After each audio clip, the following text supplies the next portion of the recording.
Hello everyone, this is General Hand Grenade. Welcome to my war room in Prince George, British Columbia. It's a holiday here in Canada, it's May Day, and so had the day off, and I know not all of you do, but we did up here in Canada. So I had some extra time. I was going to do yard work, but it was hail coming down and rain and everything. Events conspired against me doing that for sure. So I thought I would clean up my French pieces from yesterday, and I wanted to put this map on the board because I've been really busy over the last few months, and I'm almost done. I thought I was done, but then I decided I was going to need a few more pieces for this game. But I'm almost done doing my pieces for this game. I've just got a few militia to do and a few more torpedo boat destroyers and I think coastal submarines. So then I'll be done. But I just wanted to show you more than anything, just show you the pieces and everything, because the rules for this game, even though there's a rule set, there's going to be lots of changes to that rule set, I believe. It's only in its very early stages, and also the map is in its very early stages. Like you see here, it says compass on it, and down where it would normally say Global War 1914, it just says logo on it, you know. Like, so there's a lot to do, and it'll be quite a while. I'm hoping that this game comes out next year, but it certainly won't be before next year, and I would think that that's at the earliest. But anyway, let's just take a look at some of the units here, some of the work that I've done. Like you can see, if you've seen G.I. Joe's videos, the weathering that he does on them. So I kind of copied that, and I did that for all of the units in this game, because World War One, like, it's an older war than World War Two, so I wanted all these units to look old. Excuse me. When we think of images of World War One, we think of drab, not very colorful images, right? And so I didn't want this game to be really colorful. I wanted the colors to be muted, and for them to look dirty. You know, like this was World War One was a dirty war, right? There was nothing fancy about it. I mean, there's really nothing fancy about any war, but this war in particular just seemed like there was a lot of mud, and you know, I kind of wanted to get that feeling, you know, so that's why I did things the way that I did. But like all of the units, you can see that they've got that weathered look to them, and like you look at these units, like the Russian ones here, and that's also weathered, but you can't tell because it's a dark unit to begin with. But what it did do is it changed the color of the units. Like you see the German units here. It did change the color of the German units when I did it. Like this is one that hasn't been done yet. This is a Stormtrooper here. This is a 3D printed unit that Doug doesn't have for available yet at Historical Board Gaming, but he sent to me, and this is a Stormtrooper unit, and this hasn't been weathered. So you can look at the difference between this color and the color of the German units, and that's the difference after this dark unit was put through the weathering process. So it did take the shine off it, which is something that I wanted to do. And it does. I don't know how well it turns up on the video, but it does look dirtier. And that's another thing that I was going for. Now, what I did was I put the opening setup on her. The opening setup as of now, I mean, that's going to change probably too. But I also put more units on the board because I wanted to show you all the units that are in the game. Like, for instance, these bombers here. These are strategic bombers. They are not in the opening setup, but I wanted to put them on the board so that you could see them. I think there was only one Zeppelin in the opening setup, so I wanted to put a bunch of those on the board so that you could see the Zeppelins. And like this is a 3D printed piece as well. Like the strategic bombers are all 3D printed pieces, but this is a rail gun. That's a 3D printed piece. Here's the Paris gun, the German Paris gun. That's a 3D printed piece. There's no tanks in the opening setup because tanks weren't invented at the start of the war, and there was hardly any fighters in the opening setup. I think there was just this one, but like I said, the setups could change too by then. So I wanted to throw extra things on the board just so you can see all the different things that there are. Here's the Red Baron. You might recognize that from one of my earlier videos there. Anyway, let's just move around a bit here. There's the Americans over there. And the Americans, like, they look really dark. It looks like a really dark green. It wasn't that quite that dark before I did the weathering process, but I really like the way it turned out, though. That color, it's really drab. Again, that's exactly what I was going for, is for drab, right? And the neutrals, I didn't do the weathering process because, as I suspected, like, they're all white units, right? And so when I just picked one. I think it was actually a cruiser, like the one that I'm holding here. I thought that probably when I did that, all it would do is it would look like one of my pieces had fallen into a mud puddle, you know, and that's exactly what it did. I kind of wanted the neutrals to stand out in this game. Like, you can see the white pieces. I made them all white. I didn't do it like I did in the 1914 game, or I mean the 1936 game, where I made them all the same, or made them all different colors. I wanted them to be all the same color in this game.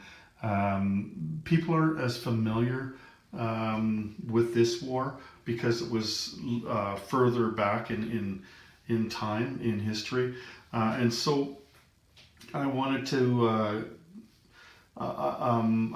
make the neutral stand out more because people just aren't as aware of the alliances and the neutrality and everything that exists in this game.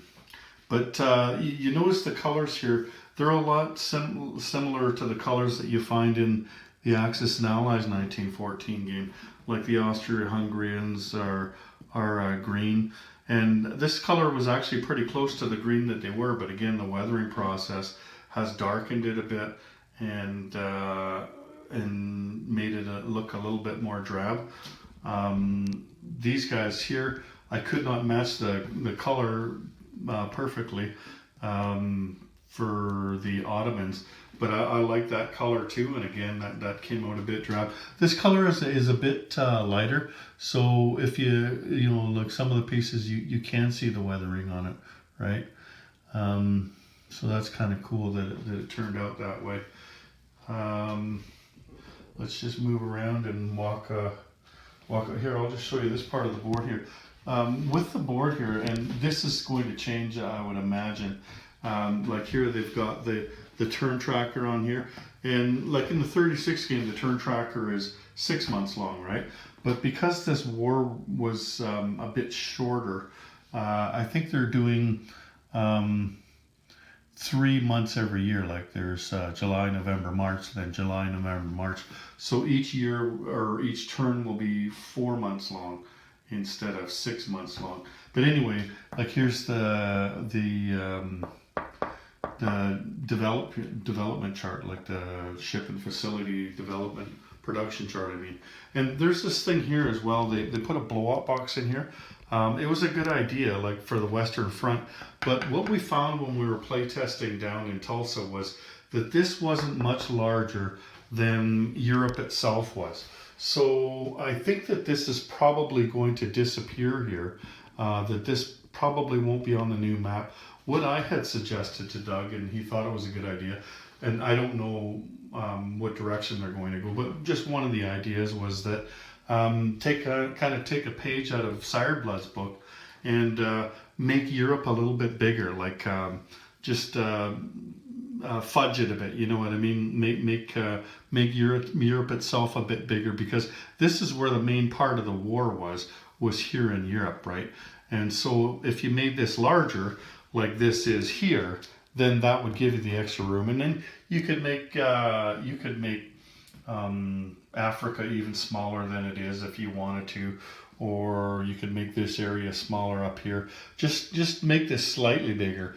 And that's all you would need to do is just slightly bigger. It's not like the 36 game where there's a ton of different kind of pieces, right?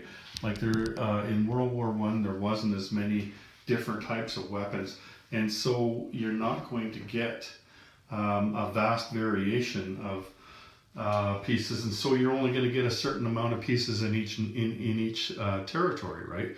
Because you'll have chips underneath them. There's also Japan and China, but they're like more minor players in this war. Early on in the game, the British player will decide whether he wants to either align China or Japan. Like they can pick one or the other, right? And those guys will be at war with each other. There is a provision where Japan could be played as an independent as well. But anyway, like I'm not going to get into the rules too much because the rules are in the very early stages of development, and I'm not an expert at those rules just yet anyway, right? So I just don't know enough about them to get into them too much. Over here in India, I do have the Indian pieces, but I still got some more weathering to do. So these guys have got to be weathered. You seen that one German piece that I showed you earlier, the Stormtrooper. And I'm just waiting for more pieces to come in, more militia to come in from historical board gaming, because I want to do all the weathering at once. I found that was a very messy process doing that. And so, like I gotta get some surgical gloves on and everything. I tried to do it without, and man, I looked weathered afterwards. It gets in every nook and cranny, right? So I'm sure G.I. Joe can attest to that. So I kind of want to do all the weathering that's left at once, and so that's why these guys haven't been done yet. These are a piece that I've received since I finished. It was actually a month or so ago when I finished doing the other pieces for the game. I haven't worked on it since then. But then I had people come into town to play that 36 game, and so my focus was turned that way. Another thing that isn't in the opening setup just now is these camels. Like these camels are they're pretty cool, but we need to develop rules for those still. You see a camel here. I think what we're going to do is probably camels are the only thing that would be able to go through the impassable part of the Sahara Desert. Like they could go from here down to here if they wanted to. I don't know. We'll find out, right? But basically, what they are is a cavalry unit, but in the desert, right? So, that's kind of neat that those are in there. That's a unique piece that I haven't seen in any other World War One or Two game. You see more of this down here. I think that you'll probably see more of South America in this game because of the way things work out as far as influencing neutrals. There will be a way to influence them, kind of like the I don't know if you've seen the diplomacy expansion set for 36, but it'll be like that where you're rolling to influence neutrals. And so what we found we were doing was we were looking for the neutrals that had the most stuff. Like here, Brazil, they had a couple of ships and a couple of dudes. Or down here, Argentina, like they had a couple of dudes and a couple of good ships. So we were trying to influence the guys that had the most stuff. Spain, I think, was the big prize because they had a dreadnought and a dreadnought, and then they had some units here. Because when you take them over, like once you've influenced them, then they become part of your side. And so it's kind of like getting a dreadnought for free, like if you've gotten Spain, right? But the rules to this game are much the same as they are for the 1936 game. And also, like, they're going to be kind of the same when it gets to the other games that they have in their series, their Global War series. They kind of want the game mechanics to be the same throughout them so that, it won't be such a difficult thing to go from this game to the 36 game and then to the 62 game and the 225 game. Like the mechanics, much of them will be the same. Of course, some of them will have to be different, and like in this game, well, in all games really, the political situations are different. Like in this game, for instance, there's special rules regarding some of the things. Let me just show you the one here for Italy. Like here's the Italians here, right? This the rule regarding them guys is different than you would find in, say, the Axis and Allies game. So here in the summer turn of 1915, you roll a dice, right? Just one die. So if you roll a 1, then Italy joins the Central Powers, and that would be Germany and Austria-Hungary and the Ottomans over here, right? So if you rolled a 1, so that's not very likely, right? By just rolling a 1. If you roll a 2 to a 4, then Italy sits out the war as a neutral, so they don't fight at all. But if you roll a 5 to 12, then Italy joins the Allies. So you can see how it's weighted towards history, because Italy did join the Allies in this war. They were on the opposite side in World War II, but in World War I, they were on the side of the Allies. But there's also modifiers too, right? So you would roll the dice, and then for each city captured by the Central Powers, you could take off 4, so it would be a -4. So that would mean a 5 or less would Italy would join the Central Powers. Now it's not that easy to get cities in the first, because we're talking about 1915, right? Let me just take a look at the turn tracker up there, see how many turns in that is. So first, second, third, so it'd be the 4th turn, right? So on the 4th turn, if the Central Powers had captured any cities, then that helps to influence Italy. And you can see that compared to the other neutrals, that Italy is really quite powerful. Like there's a lot of units there, and that's a huge swing too. And there's guys down here in Africa as well. That would be a huge swing in this game if they join the Central Powers versus if they join the Allies, right? And so you're going to do everything you can to try to not let that happen, to try to not let them take any cities by the time that turn comes around, right? So that will be a big deal. Like that'll be one of the, call it a mission on both sides. Okay, we're all going after Italy here. We're fighting this wider war, but we also want to do the things that it takes to make sure that we have our best chance at getting Italy. Okay, so there's that, the -4. -2 for the Central Powers if they have more than 8 land units in Austria. So I think, where is it? This one here is Austria right here, where this guy is and where this mountain infantry is. That's Austria in there. So if Italy has more than, or I mean, if the Austro-Hungarians have more than 8 units there, then they get 2 on that dice. So that would be, they would need a 3 or less to influence them, right?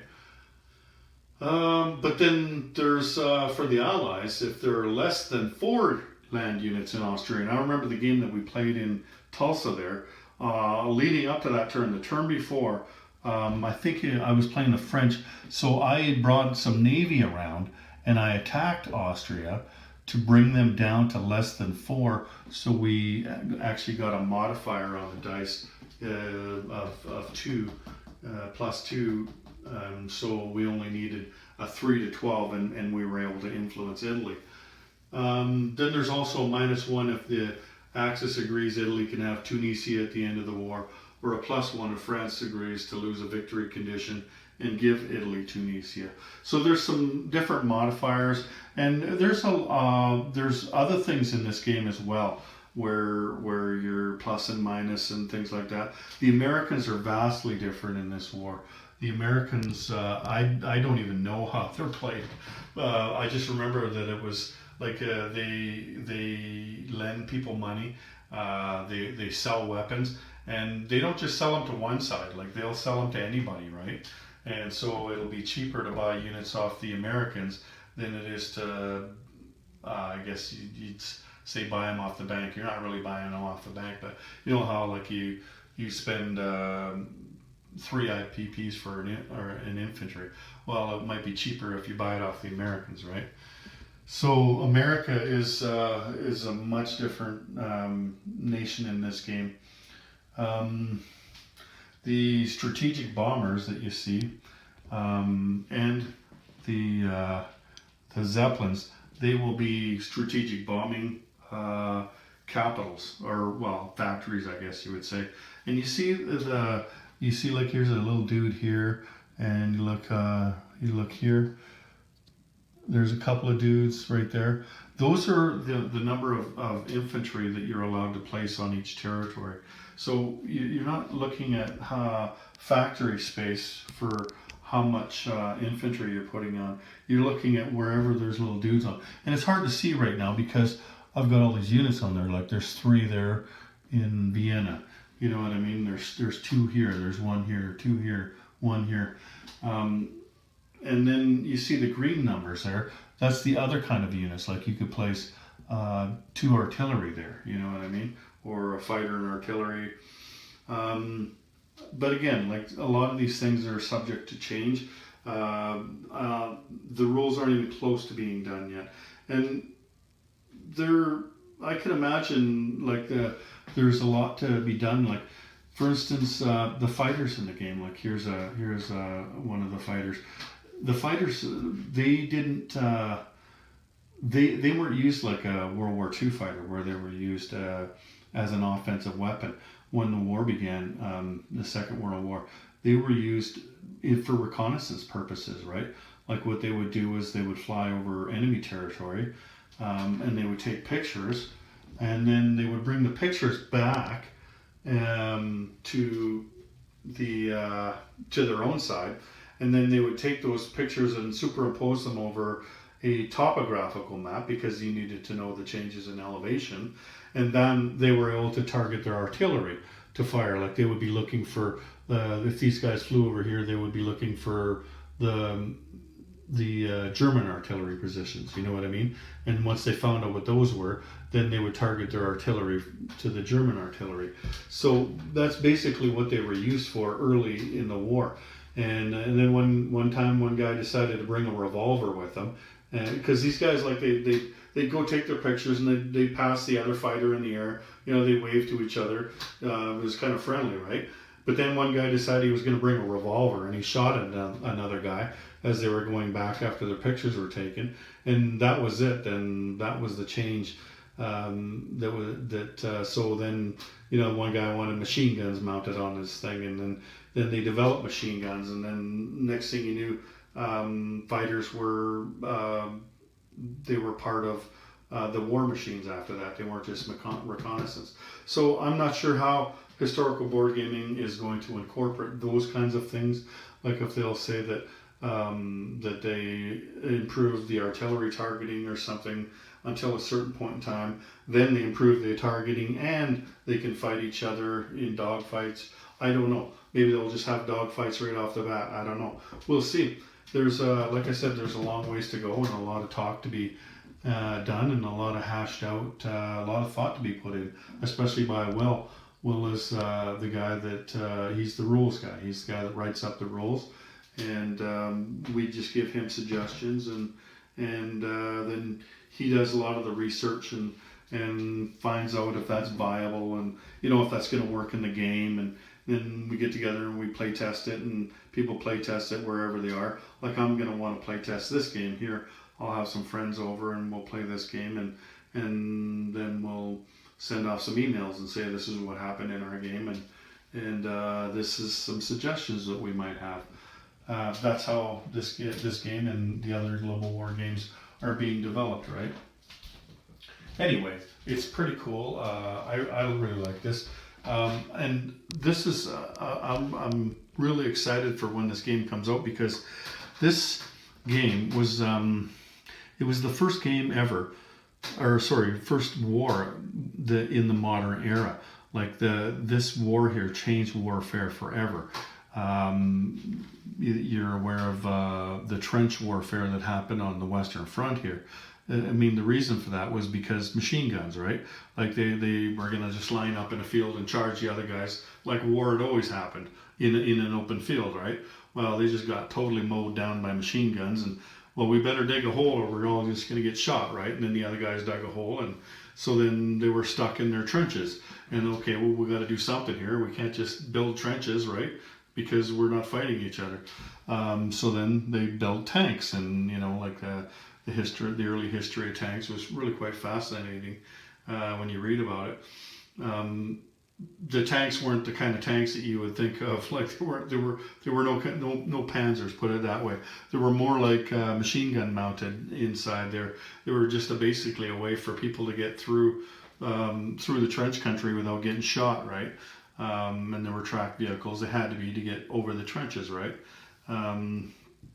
So this is the first time that machines were actually used in war, where machineries were the feature of that war, and not just we've got something that can launch a projectile like they had in the past, right? All they really had before was artillery, and before that they had trebuchets, where they hucked rocks, big rocks at people, right? And bows and arrows and stuff. But basically, this is where they had more than just gunpowder. You know what I mean? They actually had internal combustion engines with their war machines. Lots of different ships in the game. Like here, let's see here. Let's find some here. Let's look this way. Get this guy out of the way. So here you have your dreadnought, and that would be like a First World War battleship. This would be your pre-dreadnought, so that would be an older battleship. There's your cruiser and your transport, and I just went with the Axis and Allies transports for this. These were transports for the World War II game, the neutrals. I decided to turn these into torpedo boat destroyers. Like, there's torpedo boat destroyers in the 36 game. Well, that's because they were left over from this war. And it was, more than anything, it was cost that got me to do that, because you could buy these for $2 if you bought the odd colored ones, right? And now, of course, it's $20 for $2 to buy the wrong colored pieces from historical board gaming. But I went online and I looked at the profiles and everything, and I looked at these, and that looked a lot like some of the torpedo boat destroyers. They weren't all the same. They were basically just small boats that you could launch a torpedo from, right? It's not like they sat down and designed a torpedo boat destroyer. They just, you've got a boat, let's see if we can mount a torpedo on that. So there was all different kinds of boats that they put them on, and that was one of them. It looked just like that, so I thought I'd run with it, right? So anyway, we've got the cruisers, the torpedo boat destroyers. We've got submarines, and there's coastal submarines, although it doesn't look like I put any on the board just yet. In fact, I haven't. You'll notice, of course, there's no aircraft carriers, right? This was too early for the aircraft carrier in the war. The dreadnoughts, they would have been the king of the seas at that time. And when World War II started, that's what they thought as well, was that the battleship was going to be the main thing, and of course it turned out to be the carriers and not the battleships. Anyway, there's not a lot more that I can tell you. I mean, there's a lot more about this game that I could tell you, but I don't want to, though, because I know how much the rules are subject to change, and I don't want to start getting into the individual rules, other than just to say that a lot of them are going to be the same as the 1936 game. A lot of the mechanics are going to be the same, just different units and different political situations. I guess one thing I could say is about the trench warfare. To simulate the trench warfare, the rule right now anyway is that if you have 6 infantry, like here's 11 infantry, so that would be a trench. If you have 6 or more infantry in a territory, then that means that you're entrenched, and so what that'll mean is that the other side can only attack with one turn. They can't continue to attack and attack and attack. When you're entrenched, then they can only attack you for one turn. And as of now, anyway, that's how they're simulating the trench warfare, because there really wasn't a lot of movement along the trenches. and they're trying to figure out what to do with the tanks, and they're thinking that if you have the presence of a tank, then maybe that will extend it for another turn. So if you had a tank in there, then you would have 2 turns that you could attack somebody that was entrenched. We don't know yet. Like I said, the rules are just being developed now. Anyway, that's going to be really cool to find out how this game is, and I'm sure it's going to be a wonderful game in the end. I can't wait to start playing with camels. That'll be something different. I painted camels up for everybody too. Doug gave us all camels when we were down there, so I painted them all, and I don't think I did everybody because I don't think like Japan wasn't going to have any camels. You know what I mean? But definitely the nations that were down here in Africa, they've all got camels, a couple of them each. So more than anything, I just wanted to show you all the work that I've done over the past 3 or 4 months in collecting and painting these pieces and getting ready to play this game. Ever since I've gotten home, I think pretty much from the first week after I got home from Tulsa, I started putting this game together. After playing it, I thought this looks like a great game, and I brought the map home and I thought I'm going to start building this game because I didn't want to just throw World War II pieces onto this map. Like I really, you know me, I'm General Hand Grenade, right? Like I like to do shit like this. This is my hobby, right? And so that's what I did. I came home and I started putting this game together at the same time working on the new version of the 36 game. So anyway, I just wanted to show you what I've been up to and what I've been doing in my spare time, and that's painting and weathering and collecting all these pieces. So that's all I'm going to hand off to you today, and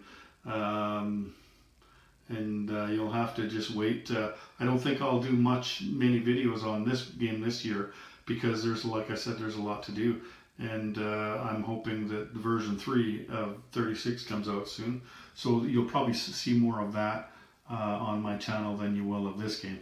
Unless, some friends decide they want to come up to Prince George and get into this game, then certainly we'll do some filming on that. But other than that, I don't think I'm going to get into showing you how the game is played or anything again, because it's going to change so much. But anyway, that's me in my war room, playing with my little plastic army men. So, take care everyone. General Hand Grenade out.